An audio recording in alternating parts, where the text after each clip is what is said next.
Today's meeting is being streamed live on the Township of Ramara YouTube channel.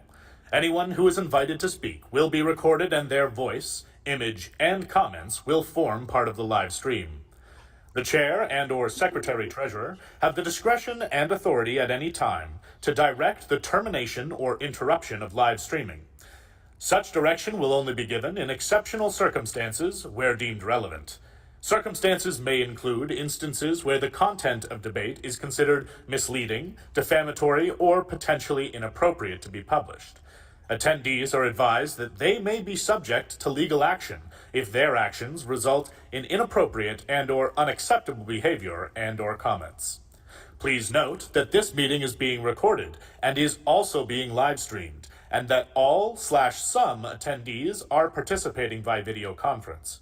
Accordingly, please be aware that other people may be able to see you, and take care not to screen share your computer. Anything that you broadcast may be captured by the recording. Thank you.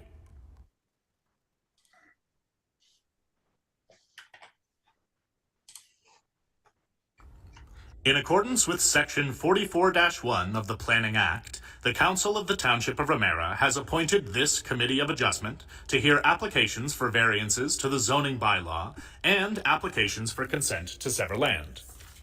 The members of this committee are private citizens who are not members of council, nor are they employees.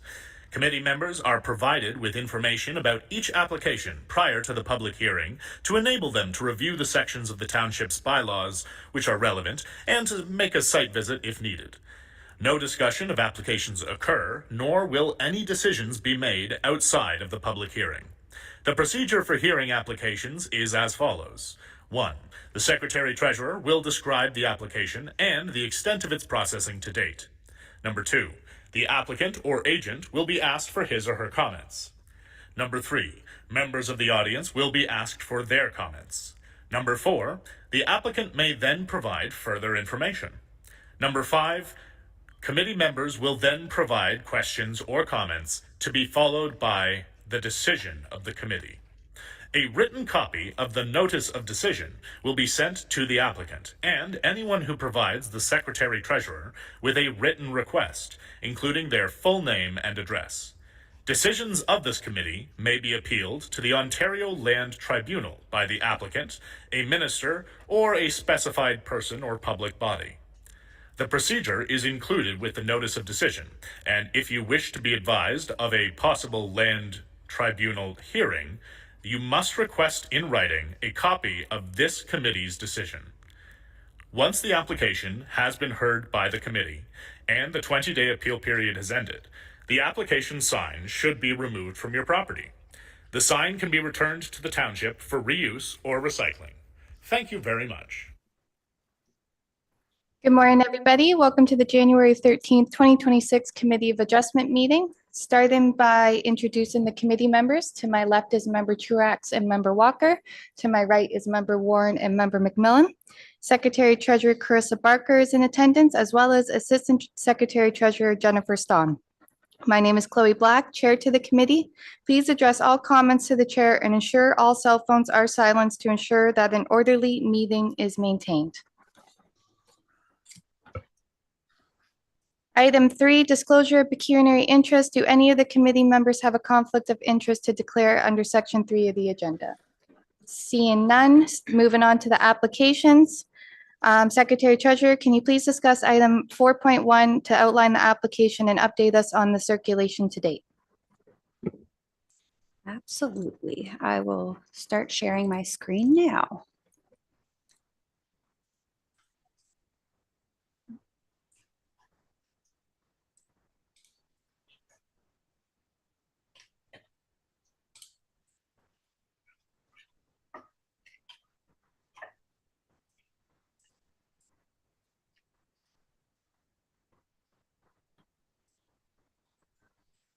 Okay, so today we'll be discussing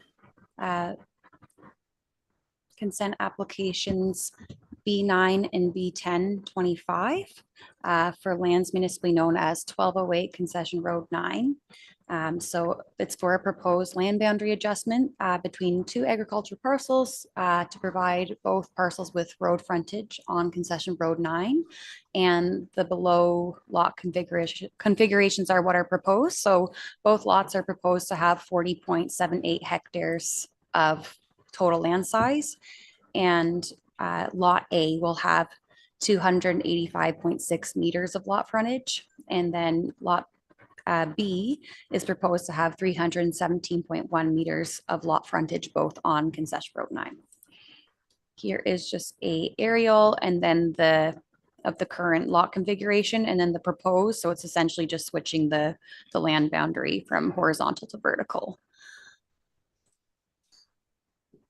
In terms of the staff reports review and the application, both lands are designated agriculture. Actually, I believe that I have that wrong. I'm going to pull up the staff report because I believe one is designated just agriculture. So I will just show that on the maps now, just to make sure I've got that correct.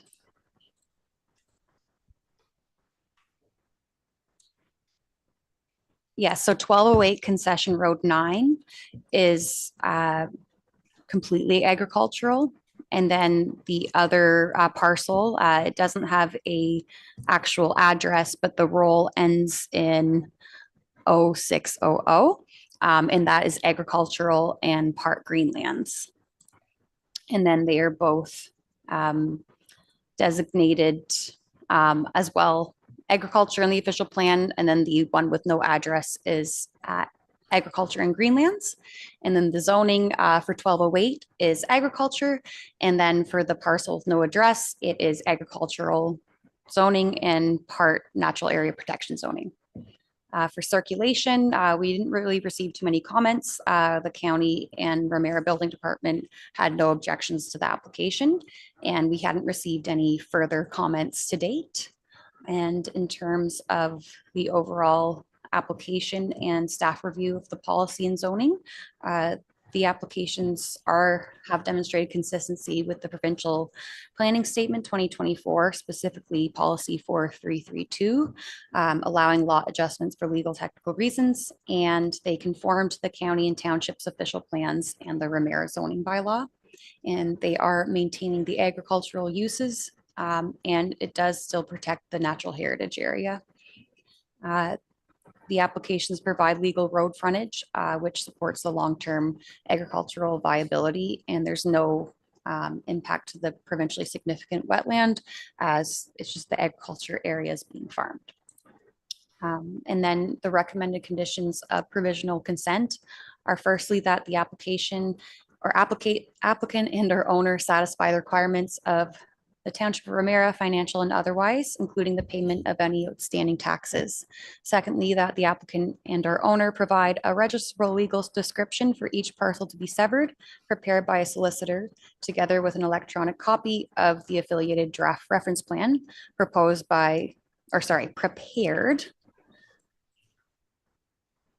by an Ontario land surveyor. The third condition recommended is that a draft transfer be prepared by a solicitor for the parcel to be severed and merged with 1208 Concession Road 9 consent file B925 being Lot A. And fourthly, that a draft transfer be prepared by a solicitor for the parcel to be severed and merged with parcel roll 434801000400600 consent file B1025 being Lot B.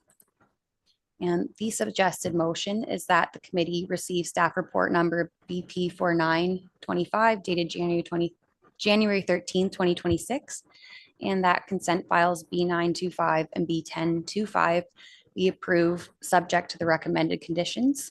And the alternatives are that the committee could amend the suggested motion, deny, or defer the application. Thank you. Thank you. Good morning. Do you have a presentation for us? Okay. Yeah. And introduce yourself for the public and everything. Okay, hi. Thanks for having me here this morning. My name is Josh Morgan. I'm a registered professional planner with the firm Morgan Planning and Development based out of Aurelia. I'm here today representing Mark Johnson and his wife Cindy, who own both of the subject properties. I'm wondering, Ms. Baker, if it'd be possible to flip to page 14 and then page 15 of the staff report, just picture speaks 1,000 words, so it would be very obvious to the committee members and to members of the public what the existing lot fabric is and then what the proposed lot fabric is. And you're looking for page 14 and For- 15 of for- the staff report? Yeah, page, it's No the problem. first one would be the image existing parcels, and I believe it's page 14 of the agenda package. Maybe it's the agenda package, actually. Yeah, no problem. Okay, I'll just share that right now. And just while Ms. Baker's pulling that up, so we're not proposing to create a new lot. We're simply reconfiguring the shape of two existing lots. So there are two existing lots currently, which you can see on the screen. There's the lot to the north, which does not have a municipal address. That's the roll number property that Ms. Baker was referring to. And then the lot on the south, which is 1208. So that's the existing lot fabric. The parcels are farmed. And the provincially significant wetland that Ms. Baker was referring to is highlighted in purple there. So the way that the lands are used right now and have historically been used for agriculture will continue, and the provincially significant wetland will remain unchanged by these applications. And if we can just flip to the next one. So this is what the lots will look like. The yellow on the right will become, we refer to that as lot B, and then the blue on the left we refer to as lot A. So instead of there being 200-acre parcels stacked on top of each other, there will be 200-acre parcels side by side, which will provide frontage to both of them, whereas only one of them has frontage now. That's it. If you have any questions, I'd be happy to answer them. Thank you. Thank you so much. Do we have anybody in attendance or on Zoom that wishes to speak further to the application or make comment? Can you come up to the mic? Can you please come up to the mic and introduce yourself, please, your name and address?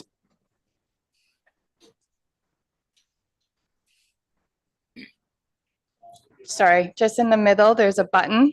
Yep, there you go. My name is Al Sibulak. I'm at 1121 Concession Road 9. We're neighbors with Mark and Cindy. They're great neighbors. The only thing was, is there any thoughts as to why this is happening? Like, is there a reason for it, or? Just simply because the one lot to the north appreciate the lot.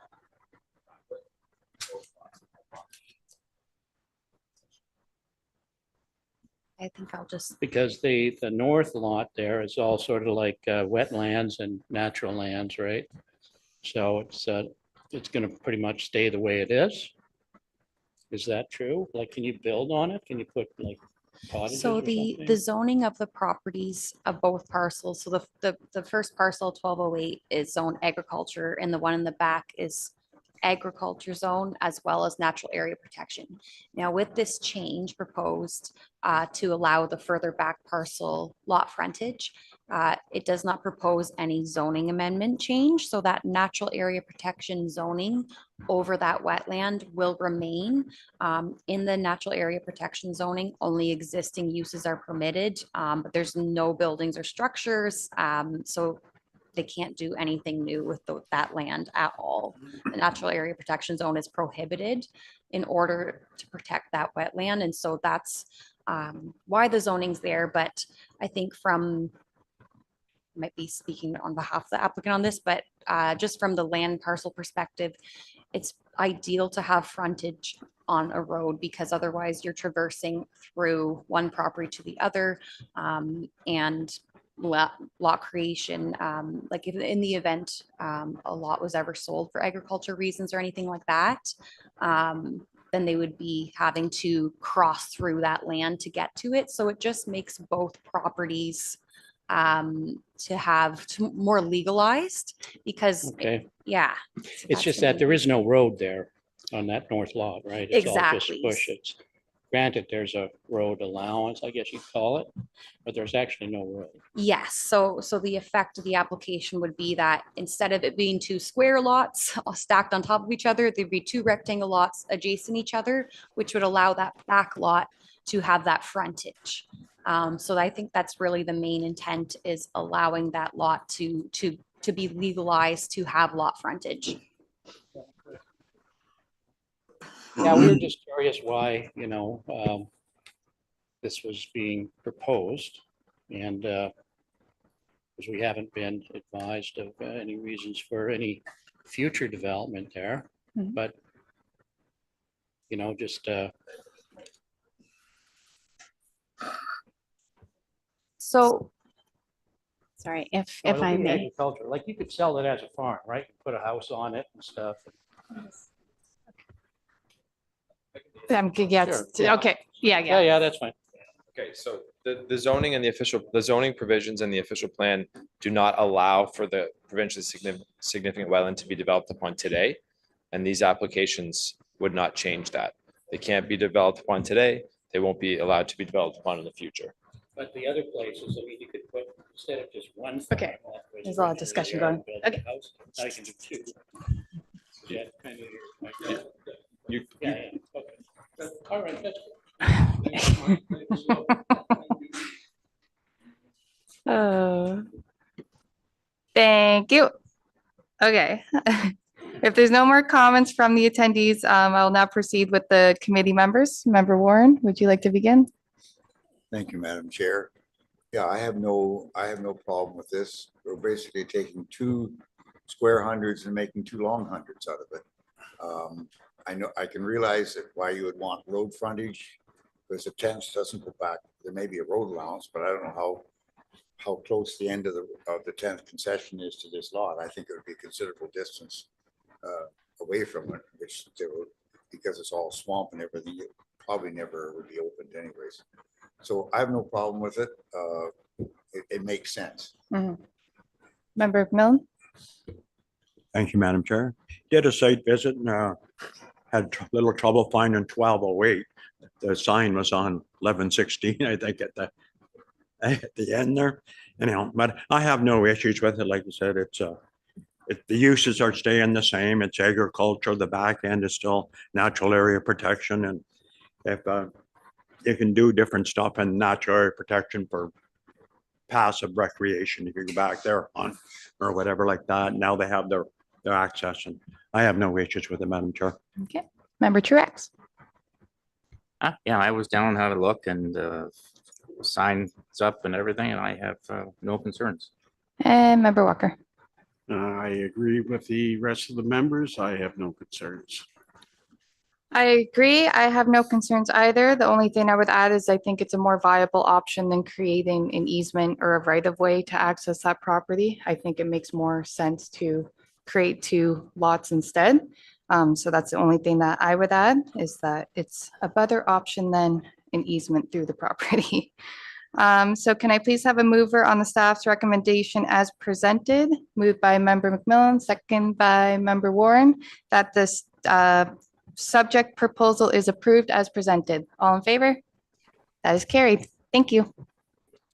And is it approved with the Oh, recommended sorry, conditions? yes, approved with the recommended Okay. conditions. Sorry, Thank I you. just No, it's okay. And the same. First one of the year. Thank you.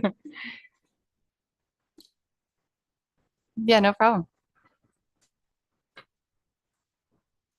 Give people time to leave.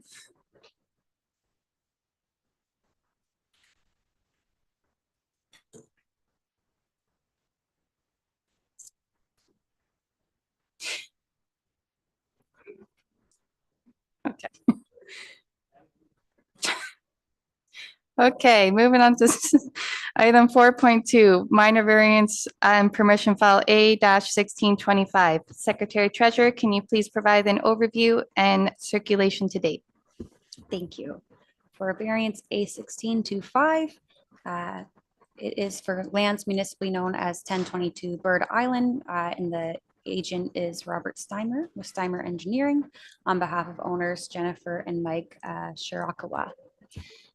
This land is zoned shoreline residential and is in Ramara's Ramara's zoning bylaw, and is designated shoreline residential in Ramara's official plan, and is designated greenlands in the county official plan. Permission is requested to request approximately 25 4.2 square meters of an addition to the north side of the existing dwelling. And a minor variance is requested in order to extend the existing non-conforming deck closer to the average high water mark than currently exists. And the total decking cumulatively would be 40 square meters. Here is the variance table for the exact variances. So for permission, the proposed setback to the dwelling addition over that existing decking, which is being moved back, is 9 meters from the average high water mark. So a variance of 6 meters. And then for the decking, a request of a minor variance for 4.8 meter setback from the average high water mark from the southwest corner for a variance of 8.7 meters. And then for the west yard deck expansion proposed, it is 5.9 meter setback proposed to the watermark from which requires a variance of 7.6 meters. Here is the proposed site plan. It might be a little bit difficult to see here, but the existing dwelling is being moved slightly back. And then there was a deck here, and now this area is being proposed to be converted to living space and expanded within that existing footprint, just a little bit further back from the water. And then as for the existing deck, it's being proposed to be extended from toward the southeast corner, as well as the west yard here, or sorry, north yard and southwest corner. And then in terms of the circulation comments, we did receive comment from Ramara Building, and they noted no concerns. They confirmed there was a recent new septic system installed this past year. And Ramara Fire Department commented no concerns. And then neighboring owner Nancy Manu provided written support at 1025 Bird Island. And then another neighboring parcel also requested to be notified. But no formal comments. And then in terms of review of the application for the single detached dwelling expansion and accessory decks do conform to the permitted uses and the local official plans. And proposal is maintaining and enhancing the character of the shoreline residential area under the Ramara official plan. And it does conform to the height, lot coverage, and yard provisions in Ramara zoning bylaw, apart from the requested setback relief being sought. And in terms of outstanding requirements to be confirmed, there are natural hazard policies within the provincial planning statement, the county of Simcoe official plan, and Ramara official plan that require development in hazard lands to demonstrate safety and mitigation of flooding, erosion, and wave uprush risks. So essentially, because there's living space proposed so close to the shoreline policy, as well as Ramara zoning bylaw, they generally prohibit that unless there's demonstration that it's appropriate. So the application currently, we just don't have evidence to verify that it's satisfying those policies. So the application requires a shoreline hazard risk impact assessment to confirm hazards can be safely addressed, no new hazards are created, and that existing hazards are not further aggravated. And then without these assessments, staff cannot verify fully that the application is consistent with the applicable policies under the provincial planning statement and the local official plan hazard policies.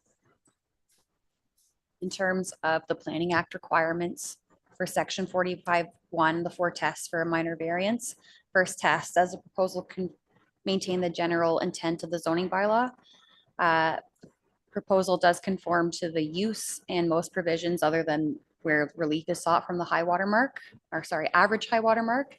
And however, staff cannot confirm conformity with section 218, which are hazard related provisions without that hazard assessment. For test 2, does the proposal maintain the general intent of the official plans? The permitted residential use or residential uses are permitted under both those local official plans, and the character objectives are satisfied. However, outstanding compliance with the natural hazard policies in Ramara's official plan under 525 and County of Simcoe official plan under section 5.4.5 still are to be addressed. The test 3 is, are the requested variances desirable for the appropriate development or use of the subject lands, building, or structure? And the proposal appears to be desirable, but again, cannot be confirmed until hazard risks are addressed. And for test 4, is the requested variance minor in nature? The variances requested are seen modest in scope. It's just that those hazard policies that are not being addressed to demonstrate fully that there's no negative impacts or that it's not putting the municipality at risk for approving something that, could then have property damage in the future. In terms of Planning Act requirements under section 45.2, the criteria for permission applications. The first criteria is the proposal appropriate for the orderly development of the land? And proposed dwelling relocation increases the setback from the high water mark overall. So that is generally desirable. Again, we just need to verify demonstration of the hazard policies addressed for flooding, erosion, and wave uprush hazards. The second second criteria, does the proposal trigger any adverse impacts to the surrounding lands and or neighborhood? The use does remain compatible with the surrounding shoreline residential lots. So there's no anticipated negative impacts on neighboring lands. Staff recommend for the suggested motion that the committee receive staff report BP 5025 dated January 13, 2026, and that minor variance / permission application A1625 be deferred until the applicant submits and obtains acceptance of a shoreline hazard risk impact assessment. And the alternatives are that the committee could amend the suggested motion, deny, or again, defer the application, or sorry, approve the application because staff are recommending deferral. Thank you. Thank you. I believe we have Mr. Steimer in attendance via Zoom. Can you please confirm? I am. Thank you, Mayor Clark and Council.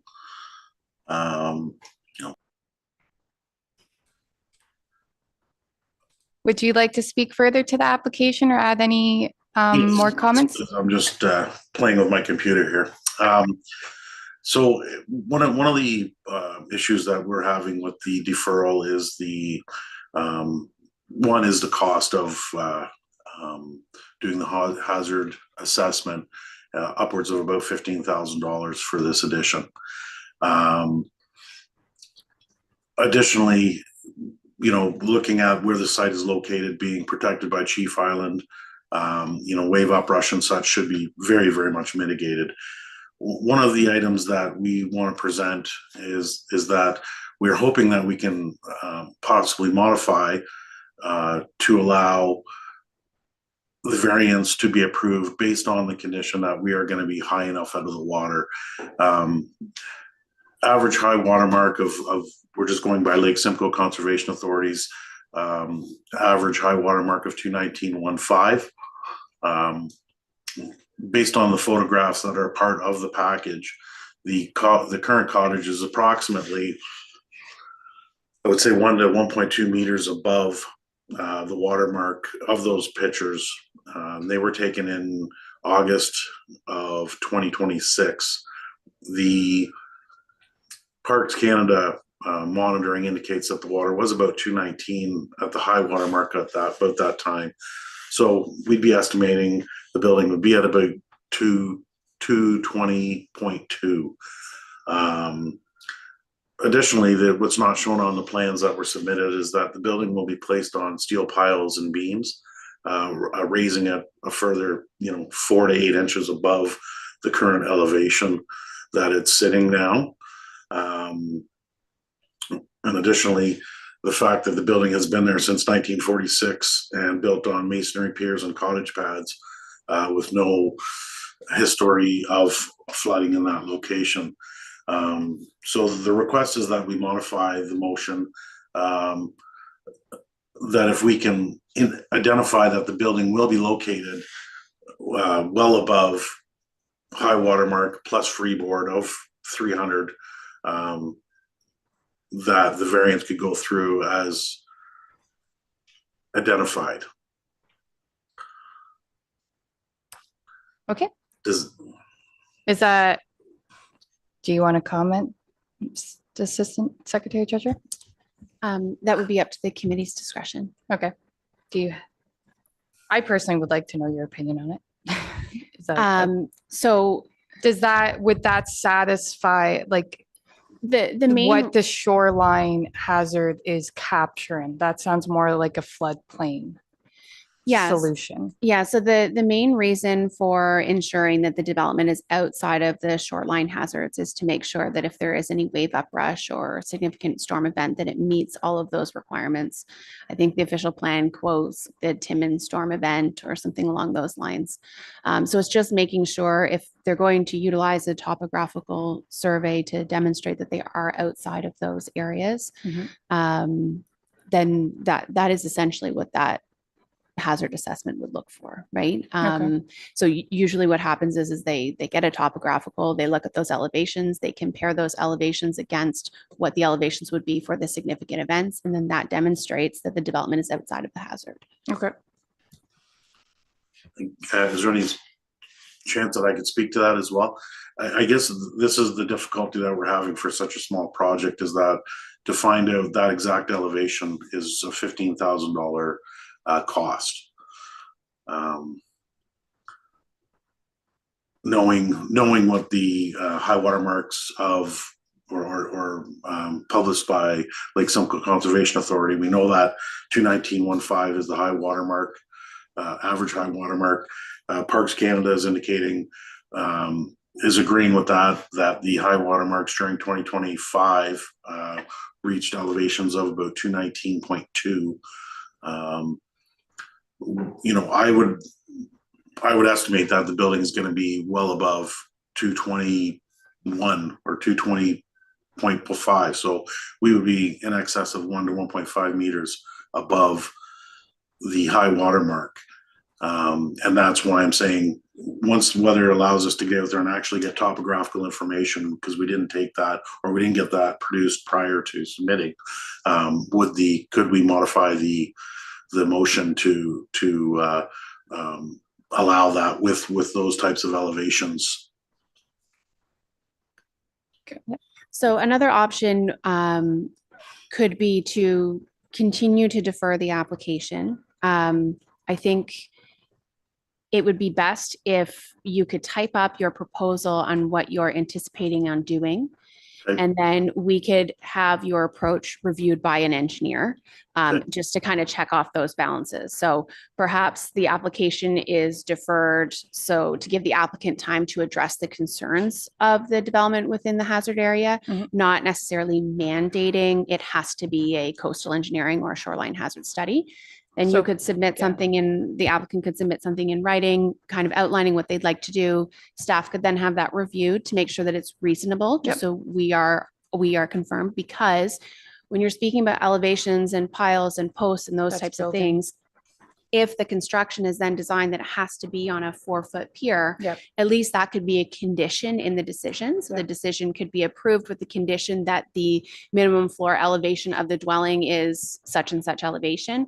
That way we can make sure, because if the committee just approves it as is, there's no mechanism to make sure that you're not going to build straight flat on the ground, like just to kind of guide that construction. So that would be my professional recommendation at this point. Again, not marrying you to a full $15,000 hazard study, but propose something. Staff can then review it further with some qualified experts from the peer review side, and then we can proceed from there. Okay. Yeah, that was going to be my comment, is that if we are proposing like steel, it's not necessarily mandated by the Ontario Building Code. They could use concrete. So I'd feel more comfortable having the plans in front of us where then we put the condition where it says as presented or approved as presented. And then kind of like we did on past applications where then the plans can't be changed afterwards, where it's still in conformity with the building code, but it's not necessarily in conformity with the planning application then. That would be my comments. I'll open it up to the committee. Member Warren, would you like to start again? Thank you, Madam Chair. This is a little different than normal because it's on an island, we weren't afforded a site visit. However, we were given some good pictures. That shoreline is well protected with stone. The cottages stood there for years upon years upon years, just sitting on posts or blocks or whatever. It's never moved. I feel this shoreline hazard thing is a cost that the owner shouldn't have to bear. That's right off the bat. I think that they are proposing to even lift the building higher than, by 8 to 10 inches, whatever, on piers. And Lake Simcoe or Lake Couchiching, because it's controlled, it probably doesn't vary more than maybe 15 inches from wettest part of the year in the spring to the driest part of the year in the fall.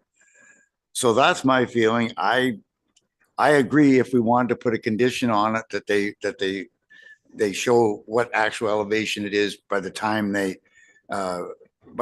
before they get the building permit, I'd be agreeable to that, but I'm definitely against having a shoreline hazard review. I think that's a cost that the owner shouldn't have to bear. That's my opinion. Let's hear from the other members. Member Millen? Thank you. I agree with what Member Warren has said. Personally, I lived on Lake Couchiching for 30 years. And I never seen the lake fluctuate more than 15 inches from high to low.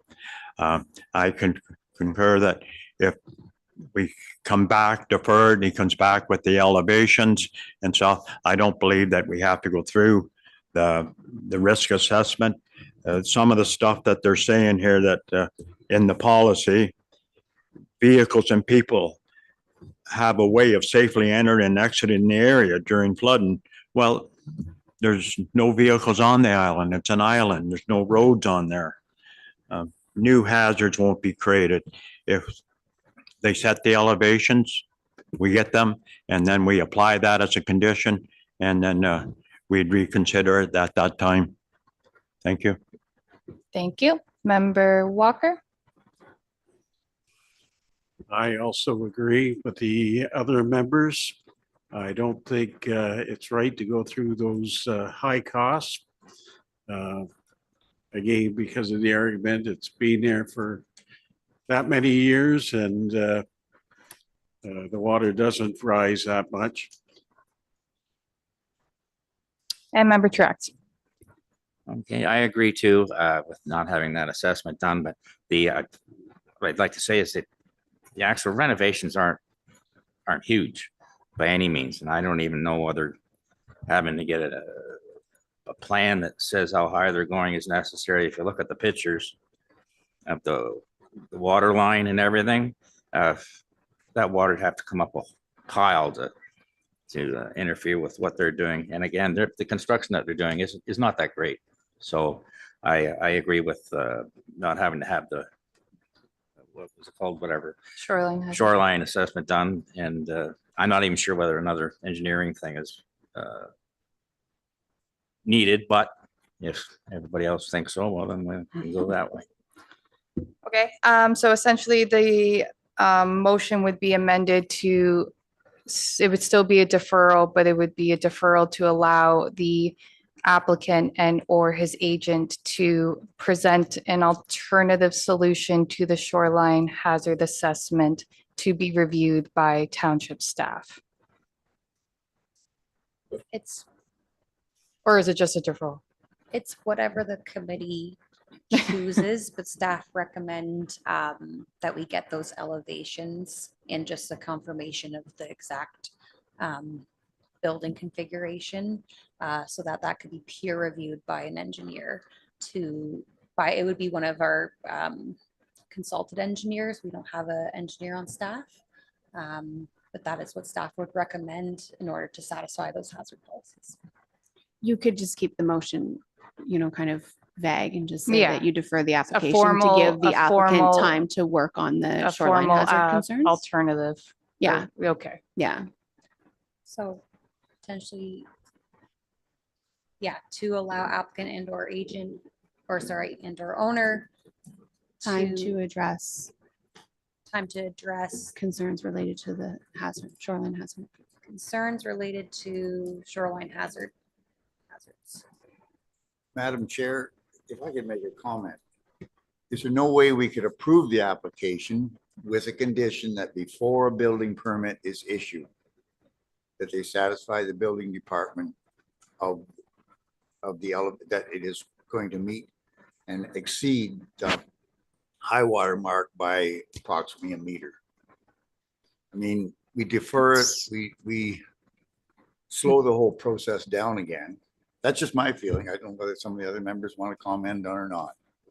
I think it's hard because you're mixing building with planning then. Yeah, so through the chair, if you're going to set like an arbitrary amount for that could raise difficulty because the elevations could come back and be something more reasonable than the arbitrary amount you've identified.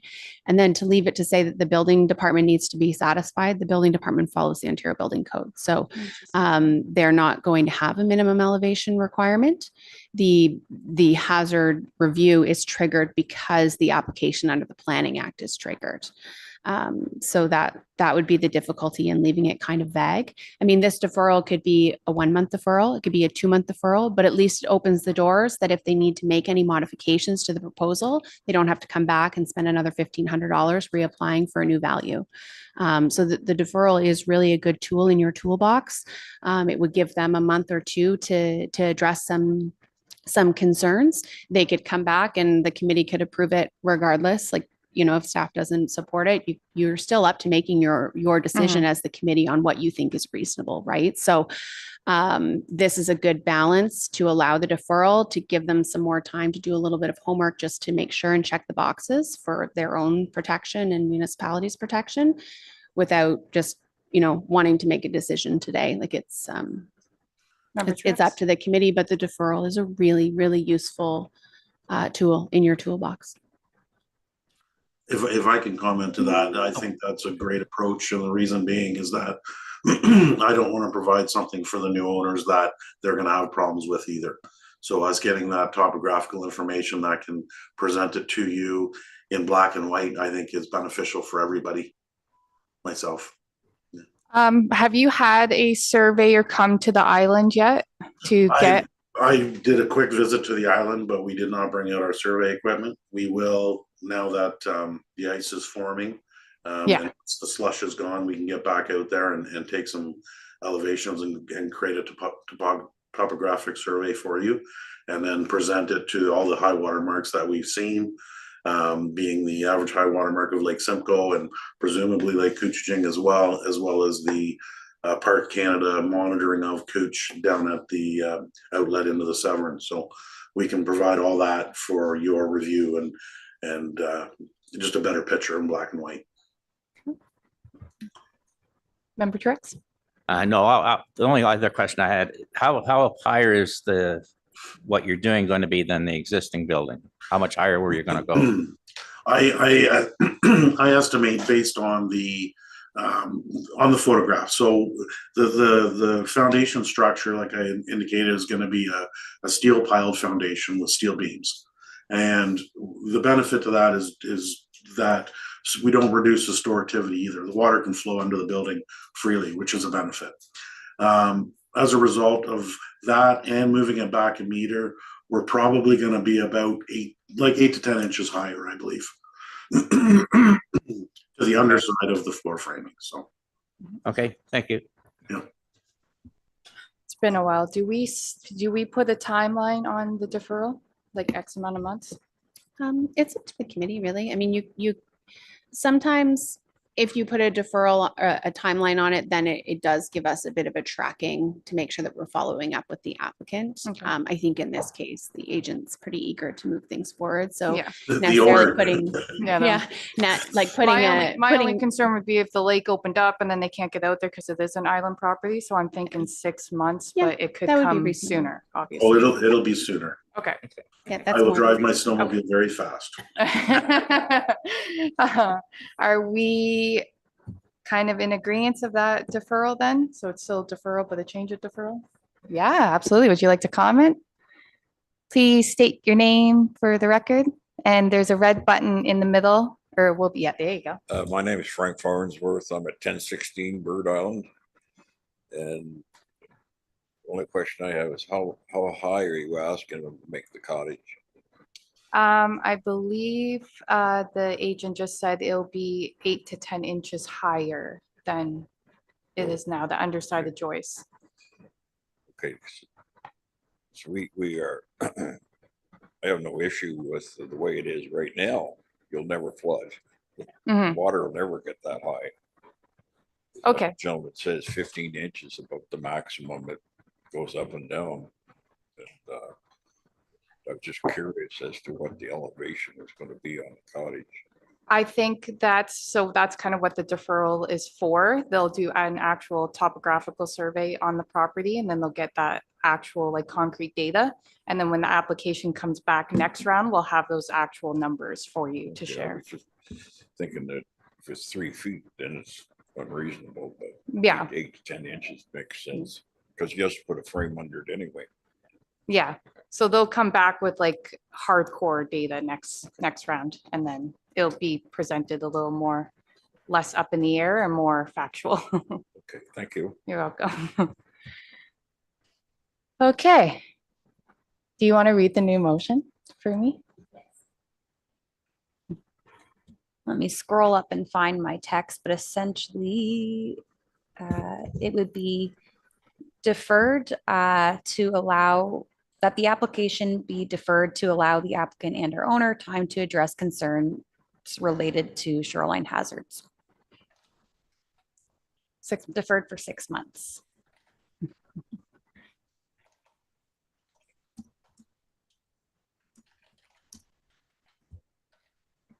No, because they might come back and agree that that's what they want to do now. If there's no alternative. This leaves it open-ended for them to choose anything. Basically. Yeah? Can I have a mover? Or do we have comments? 6 months to allow, up to 6 months to allow the applicant time to read it again for us one more time, Carissa. Absolutely. So that the committee defers the application for up to 6 months to allow the applicant and or owner time to address concerns related to shoreline hazards. It's open-ended there. So they can address it with a new proposal, they can address it with an alternative, they can address it with more comment. It leaves it open-ended for them to. I'm just a little concerned about the word hazards in there. So we're identifying hazards or potential hazards, like they just defer it for, do we need a reason to defer it? That's all I'm asking. We could amend that further to say deferred for up to 6 months to allow the applicant and or owner time to address concerns related to potential shoreline hazards. Okay. Well, Madam Chair, what about putting something in about addressing the proposed elevations? Because that is part of it. Go ahead. So through the chair, the motion isn't going to explain every little nook and cranny of things that the committee and the applicant have discussed as potential solutions. The crux of it is that you're deferring it to give the applicant time to work with staff to get a more favorable report, right? So it's not marrying them to anything. You also don't necessarily want the motion to say, we want them to review further, but they don't have to do a shoreline hazard, because you don't want to make that decision without them. sort of like a technical expert telling you that. So it leaves it open-ended enough that it just gives them time to work to address potential shoreline hazard concerns of staff. And then they'll come back with a different proposal with staff review, and then the committee can then make the decision at that point. Member McMillan? Just maybe through to the applicant or his agent. When you do come back, can you identify the existing elevations and what the new proposed elevations are? We know right now the cottage has been there for 80 years and it survived the test of time. So identify the existing elevations and the new proposed elevations. Thank you. Absolutely. Yeah. Okay. No further questions? Okay, I will put on the floor that we have a mover on the revised staff recommendation as presented. Jen, yep, moved by member Truax, second by member Walker, all in favor? That new motion is carried. Thank you so much. Thank you. Have a great day. You too. Whew. All righty, item 5, adoption of minutes. Proceeding to section 5 of the agenda to discuss minutes from the last meeting. Please advise if you see any errors or omissions requiring of revision. Seeing none, can I please have a mover that the draft minutes from December 2nd, 2025 meeting be approved as presented? Moved by member Warren, second by member McMillan, all in favor? Those are adopted. And then item 6, new or unfinished business. We have one on the agenda today. Under section 211 of the committee's rules of procedure, it provides that the chair will be elected at the first meeting of the calendar year from among committee members for a 1-year term or as otherwise determined by the committee. Does anybody have any recommendations? Madam Chair, I would move that you remain as chairperson for year 2026. Okay. Okay, so I accept. So. Better have all in favor. too. Okay, Yeah. so moved by member Warren, second by member McMillan, that the committee elects member Black as the Committee of Adjustment Chair for the 2026 calendar year. All in favor? Do I vote on that? Yeah, that's carried. Okay. And lastly, item 7, adjournment recommendation that the Committee of Adjustment meeting adjourn at 10:22 a.m. Moved by member Warren, second by member Walker. All in favor? We are adjourned.